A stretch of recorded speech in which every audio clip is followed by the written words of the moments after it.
Namaste. Namaste. Happy March. Happy March, How are you Nirupa. doing? Good. How are you? Good to see you. I'm doing Good. well. Let's chant Lokasamasta, Yep. and then we will also chant the expiration of the month from the Yoga Sutras. Sounds great. Okay. Loka samasta sukhino bhavantu.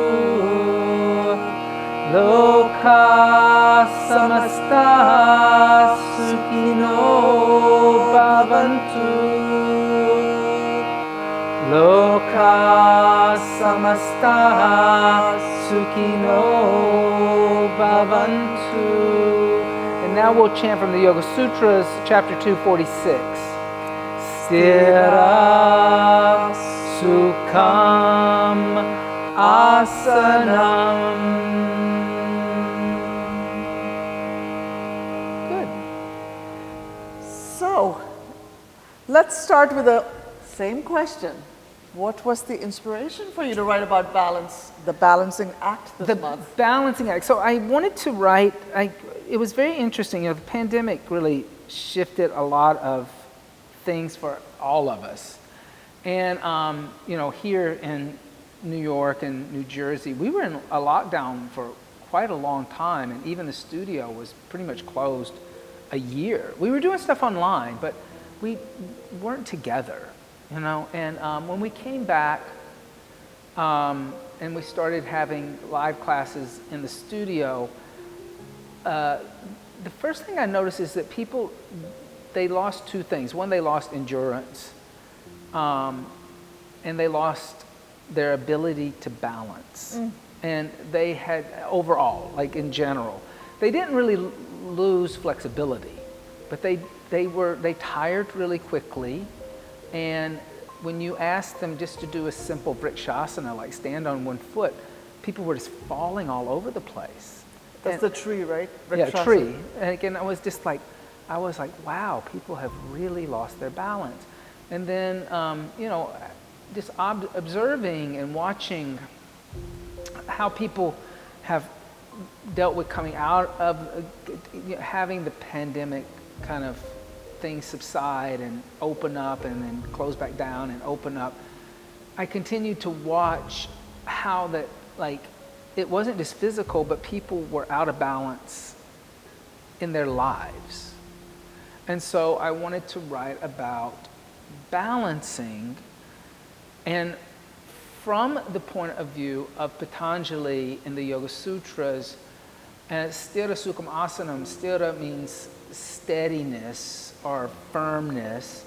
Sukham is sweet or happy, joyful, comforting. Yep. And asanam is the seat. And we talk a lot about asana in Western yoga, but interesting enough, Patanjali only mentions asana 3 times in the Yoga Sutras. What he does mention 22 times is the chit or the mind. Oh, that's interesting. Isn't that interesting? He's far more concerned with your mind than he is your downward facing dog. And I wanted to write about balancing from the standpoint of how is the physical just a metaphor for everything else that's going on in your life. That's beautiful. I must say that I have been practicing with you through the pandemic, both online, we did it outside, and then coming back to the studio. One of the most remarkable things for me that has shifted for 2 years of being more introverted has been that my sense of holding myself in space, in a larger space, has shifted. And the second, the sense of me holding space with 10 other people in the room has shifted. Yeah. So visually, auditorily, somatically, the felt sense of being with people in the room when you've been alone or you've been with your partner or just your family unit, showing up in a studio with energy, the collective energy of 10 people in the room has also changed. And I took so much for granted before the pandemic. What I mean by that is the consciousness of actually all that is going on within you, to show up, to have a felt presence in the space and share and be unified in movement with different bodies and different spirits, right? Right. Because consciousness, your focus, your attention, it's not just you, it's all of us and how we hold it together. Yeah, and that's part of balancing too. Like we don't think of it, like yes, there is got to be the kind of intimate time that you have for yourself, the kind of closing down, but part of the balancing of yoga is dealing with the collective, dealing with the beings around you and interacting with all the beings around you and staying still in that state of yoga while you're doing it. What the pandemic did was it took that away from us, especially if you were in a place like where there was a lot of restrictions like New York and New Jersey, and it isolated people. And then when you throw people back into the mix altogether, there's that inability to balance with other people. You saw people so fear-based and intimidated, and and there were a lot of people who also loved and thrived being alone by themselves.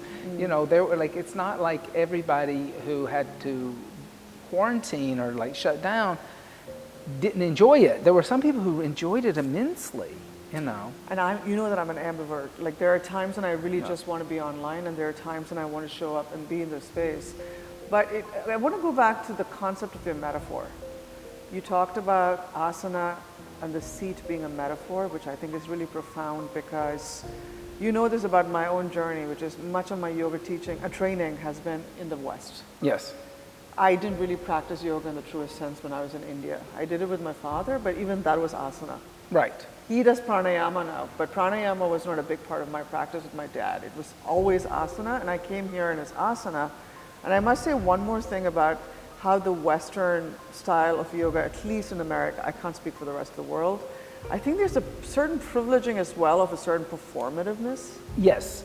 So you show up, and I think that I sense this thing about people showing up to vinyasa and these classes and wanting to then get out in 6 months and be like, I can do a headstand, I can do a shoulder stand, I can hold my tree, and all of that. And so I actually do want you to go back a little bit and I like that Patanjali goes back to the root of the seat is just one aspect of it. Yes.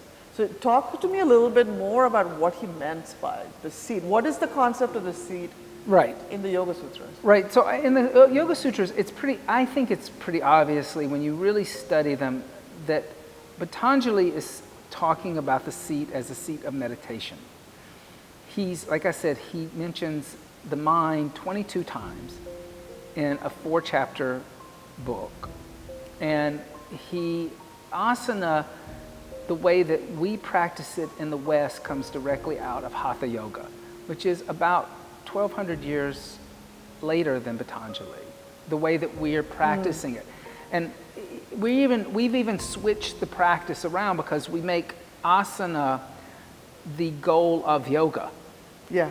Instead of what Hatha Yoga Pradipika, which says that asana is only a kriya or a cleanse to clean out your body to prepare you for the teachings from the guru and the pranayama and the meditation, and that it should all lead to Raja Yoga. And if it doesn't lead to Raja Yoga, you've missed the point of Hatha Yoga. What is Raja Yoga? What is the end outcome of Raja Yoga? Raja Yoga is another name for Patanjali's yoga, which is the unification of the lower self with the higher self, or God realization, or that idea of enlightenment. I mean, there's so many names we could give it, There's so many names that are given to it.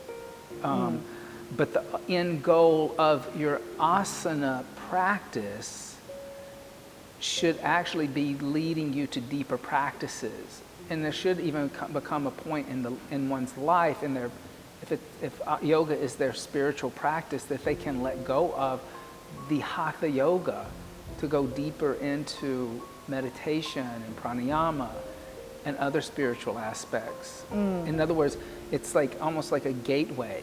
Asana is like a gateway. It's the opening ritual almost. It's almost like an opening ritual into transcending the gross body's experience. Yes, experiencing the gross body first before you can experience the subtle body. Yeah, the subtle body. Patanjali's a little more advanced, because he is a dualist, and he doesn't believe that yoga Meaning what? Separation of the mind and the body? No. Separation of nature and conscious. Okay. That God conscious is out here and it's not in nature. They're two different things. That nature is actually keeping you from experiencing this, because this is the world of the mind, the chit and the vrittis, right? The fluctuations, and this is the world of bliss and inner peace. And you have to and his theory is that you have to let go of this to obtain this, and then you may have to come back into this, especially if you're a householder. But he actually wants you to see a separation. Non-dualism is to say that God realization and consciousness is in everything and in everyone, you just don't realize it yet. And that's more like Yoga Sutras. That's a more tantric text. You know, it's a later period. And I think both are good, interesting teachings. Both are interesting teachings and can be used in the context of the modern yoga practice to make a point at different times. If you are so wrapped up in social media that your mind is spinning all the time. I mean, right now we hear stories all the time about people who feel awful about themselves because they follow influencers on social media and they feel like that they aren't pretty enough, or they're not smart enough, or they're not rich enough, or they don't have enough stuff, right? That is keeping you from yoga. So Patanjali's right in that case, right? He's pointing out the fact that the world is keeping you from seeing who you really are and what you should really be experiencing. But then we have people who, you know, go through life and they can become part of the world, and they can become, you know, great devotees of the teachings and do great good in the world and change people's lives, and the madness of the world doesn't affect them. I mean, I only want to add one more thing to it. I mean, my yoga practice has definitely fallen off during the pandemic for all the reasons that you explained. I mean, I used to be able to do yoga 4 times a week without feeling it in my body, and now I think it's like 2 times. Like I can work my body. I'm working my way into it. But I will say one thing to you as well, which is that because we do not live in an ashram, because we don't live in the forest, you and I still have to deal with the competing claims of going out there, and you and Bobby still have to have a Facebook account for your business. You still have to have an Instagram account. I do the same. And I have been grappling with this, the pulling of the competing claims, and how can I actually center my axis of focus and going inward with a balance of going outward, because you have to kind of be outward as well. We're not hermits, right? You're not renunciates. For me, this is where I think the idea of a balancing act of it's constantly the push and the pull of the inward and the outward. And what I love about the opening ritual of the body is that there's a simplicity to it, Austin, that I just must say that when you are grounded and centered in movement, in your body, whether it's yoga or Pilates or dance, or when you have a felt sense of your organism in your body, I think that it has this incredible capacity to quieten the mind. I think so too. And I think the other thing that's important is that time spent in a yoga asana class is a kriya. Yes. It is a cleanse. You are cleaning out the system of the toxic energy that you've accumulated by having to do all these things that we have to do in a modern world. I think I'm not one of those yoga teachers that kind of downplays yoga asana. It's very powerful, but yoga asana is not the end game of the yoga practice. It's just the beginning. And it gives you it gives you something to ground a daily practice in. Yep. It's a ritual. It's a ritual. It is a ritual. It's the ritualization of it. And I think one of the reasons why it's become so important, especially in America and in Europe, is because Westerners tend to be so literal. We're not very metaphorical. Oh, interesting. We don't speak in very, I mean, even the way we greet each other, we like do the handshake and it's always like, hey, you know, how you doing? Yeah, you know. And I mean, we don't do this metaphoric thing like, you know, it's like, you know, and there's distance between us and yet I'm like really getting to know you. We don't do that. So yoga asana is a way for people to feel something immediately.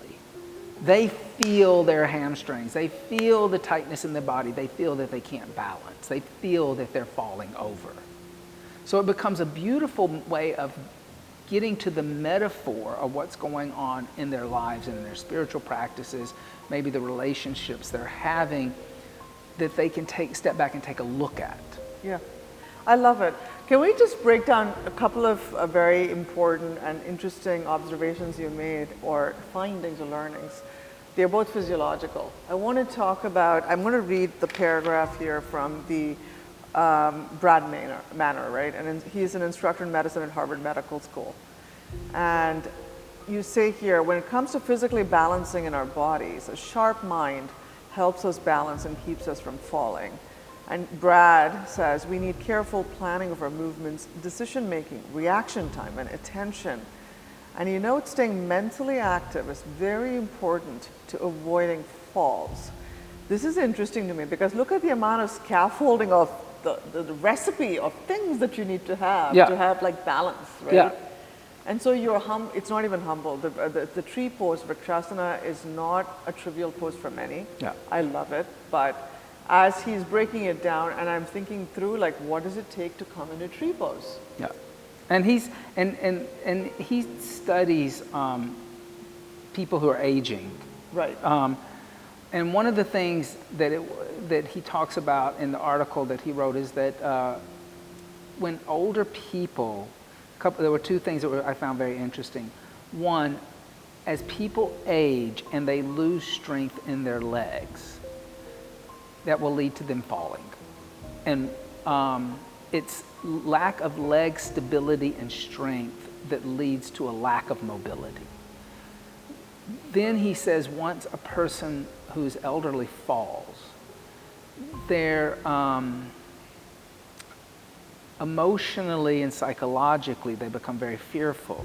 Yeah. And they don't try to walk anymore. Again. Yeah. So what has happened is one of the things that's happening in yoga of teaching or any kind of movement that's happening with the elderly is that it used to be, we used to get the elderly to all come and sit in their chairs and we'd get them to raise their arms and do this. And they've realized that that is not really helping them in what they need. They have to stand up. So chair yoga has become a big part of what people are doing with people who are aging and losing their balance. Then they're like, they're like folding metal chairs, the back's out, but they gives them something to balance. And now they're teaching these same movements, but they want them standing on their feet instead of sitting in a big old cushiony chair. They want them to develop certain cognitive skills within their legs to give them confidence and to build strength. And I think that that is just something that we're playing into in the yoga asana practice, is that we're really trying to build people's strength and flexibility and their confidence. Confidence to be able to hold themselves as a unit in and space. then that leads to true confidence. Like this is confidence on a superficial level, right? A gross physical confidence. But if you can start to develop confidence on that level, you can start to develop confidence in your intellectual practice and your spiritual practice and your practice of higher consciousness. It's so interesting. I'm going to give you a parallel. The only reason why it's a parallel, because what you just told me activated something for me, a memory for me. So I used to work in finance, and I used to work in a very hustle-oriented, aggressive trading floor. It was not even like sitting in cubicles. It was like an open call floor, right? Right. And I was a young Indian woman, and it's mostly white. It's mostly men. And somewhere around 2006 or 2007, 1 year before the financial crisis, I decided to take Pilates training, Right. to train in Pilates. And the after doing 600 hours of it in 2 years, the my confidence picked up so dramatically. You know why? Because of the way you were taught to hold your spine up, like Right. elongated. It's the way of you focusing on the spinal, like your spinal integrity, and the way it's just basic posture. That just made me sit up too. No, but like Right. it's essentially, but then what happened was, what I was doing in the studio over 600 hours transmitted into the way I was showing up on the trading floor That's and interesting. how I was holding myself. And suddenly I became this woman. I was always confident, but in a different way. Somatically, my presence just completely amplified. Yes. And so suddenly I was walking around the trading floor as if like I belonged. No one did anything to me. It was just the way I was holding myself in my body. Right. So it goes back to your point on self-esteem, and I wonder how many of your students who actually have a very strong core integral yoga practice. I'm curious if you ask them in classes to see how they have actually changed. If this has like really built any confidence. It's the same thing with, when I started doing yoga more in a very rigorous fashion, what happened was with the vinyasa, my upper body strength dramatically improved. Yeah.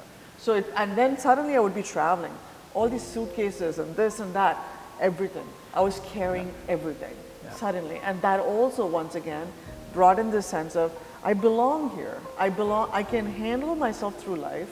I'm self-reliant. Yeah. And I'm able to hold myself with great responsibility. Yeah. It's interesting. I was teaching class the other day, and we were on this focus, and somebody who had been away for a long time, who was here every day before the pandemic. It was like they had a daily practice, strong practice. I started to teach like a one-footed balancing asana, and she was in the middle of the room, and she ran to the wall and laid up against the wall. But it wasn't even like she was going to try it. You could see that there was just a lack of confidence, and so she ran and not just, had the wall kind of there as like, oh, it's behind me, I know I'm not going to fall. She laid into it. And I was like, wow, that's like, a real fear factor kind of. And then you saw that, like what you were saying, that there's this kind of like different demeanor in the body because there's a lack of confidence. In your vessel. Yes. And how that vessel holds you and how you walk outside. I want to, my last parting comment, and I actually would love to leave it on a positive note with whoever's tuning in, which is, I would like for you to share what has happened to your students by just basically talking through the exploration of the month first. Like the awareness has created something, as you had mentioned earlier. But second, I would also love for you to leave us with what the power of drishti and vision can do to you in terms of where you want to go. Sure.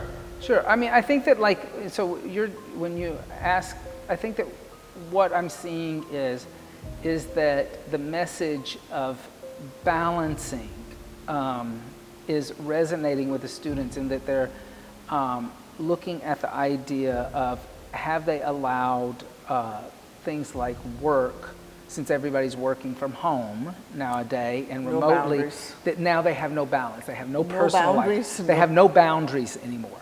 Then there's the idea that they're looking at balance in their relationships of their friends and people that they have kind of pushed to the side because of the pandemic. Maybe they limited their circle to a very small group of people.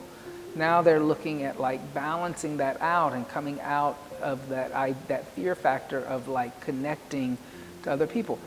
That they've lost balance in the way that they maybe that with their intimate partners. Mm-hmm. A lot of people have lived with partners, husbands, wives, boyfriends, girlfriends, girlfriends, whatever.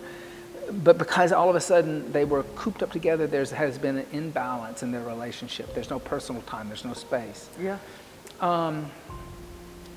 So I'm seeing people relating to it not as simply that this is about me coming into, you know, a crazy one-footed balance, hand balance or something like that.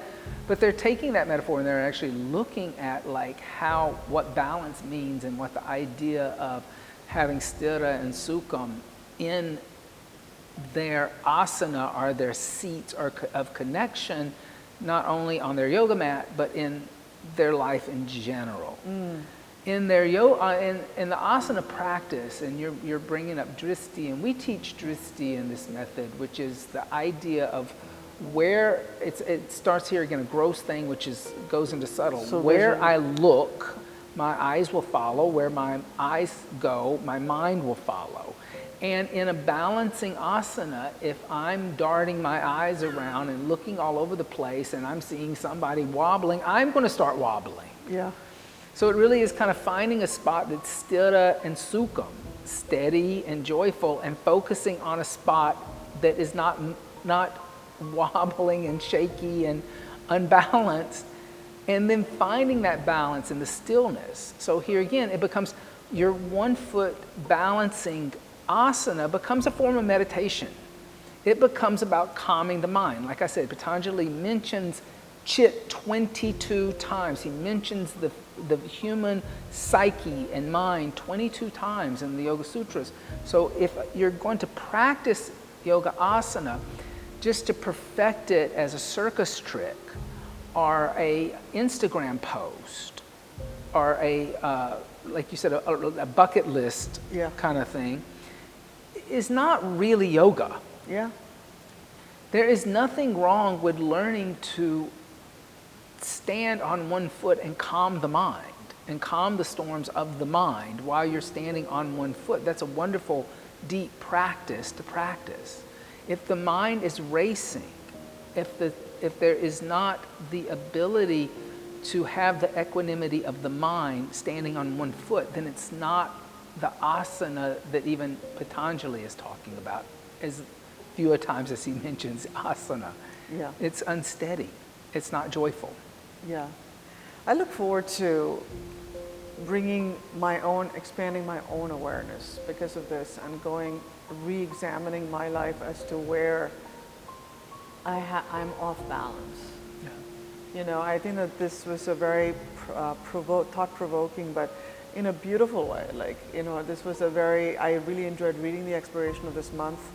And in closing, why I would also say that it was deeply personal for me is that my father is now probably 76 or 77. He's been practicing yoga for 35, 40 plus years, and his sense of hearing is gone, like in 1 year at least. And I actually want to connect back with how he has found balance. Because hearing will throw you off your balance. Yeah, and his yoga practice actually is one of his landmark opening rituals of this morning. Yeah. He starts with yoga, he starts with asana, and then he goes for his walk, and then he goes for cricket, and he does this music. But the way he starts is with this. And so for me, this exploration of the month really it connected me back to my father's like asana practice. And so for that, I'm really deeply grateful. Yeah, thank you. I mean, and I would love to hear what he says if maybe the practice of asana is, if he's losing his hearing, if it's helped him keep his state of balance, because he has to work a little harder to find his balance standing up. And if it wasn't for I bet if it wasn't for the yoga asana practice, he would have a really hard time. Yeah, I definitely will share with you, but I also equally at the end of this chat, I will take this with me, which is where my vision goes, my flow goes, you know. Yeah. My attention The goes. mind my mind goes. follows, the energy follows. Everything goes. So eyes on the prize. Yeah. Yeah. This is really good. Yeah, let's do it. Namaste. We'll chant Loka Samasta one more time. That would be nice. Loka Samasta Sukhino Bhavantu.